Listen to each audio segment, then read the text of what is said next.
IPL 2026లో first half complete అయింది. నిన్న జరిగిన 35th మ్యాచ్‌తో అన్ని టీమ్స్ కూడా 7 గేమ్స్ కంప్లీట్ చేసుకున్నాయి.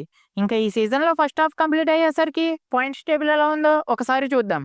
మొదటి ప్లేస్‌లో పంజాబ్ కింగ్స్ 13 పాయింట్స్‌తో నిలిచింది. ఈ సీజన్‌లో పంజాబ్ కింగ్స్ ఇప్పటివరకు ఒక్క మ్యాచ్‌లో కూడా ఓడిపోలేదు.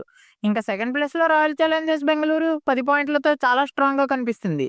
ఇంకా థర్డ్ ప్లేస్‌లో రాజస్థాన్ రాయల్స్ 10 పాయింట్లతో ఉండగా సన్ రైజర్స్ హైదరాబాద్ ఫోర్త్ ప్లేస్‌లో 8 పాయింట్స్‌తో ఉంది. ఇంకా ఫిఫ్త్ ప్లేస్‌లో చెన్నై సూపర్ కింగ్స్ 6 పాయింట్లతో ఉండగా ఢిల్లీ క్యాపిటల్స్ సిక్స్త్ ప్లేస్‌లో 6 పాయింట్లతో ఉంది. ఇంకా జీటీ కూడా 6 పాయింట్లతో సెవెంత్ ప్లేస్‌లో ఉంది. ఇంకా Mumbai Indians Lucknow super Giants 4 పాయింట్లతో ఎయిత్ అండ్ నైన్త్ ప్లేసెస్‌లో నిలిచాయి.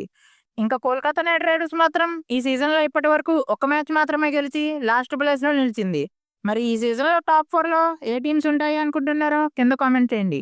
Thank you for watching. Please subscribe.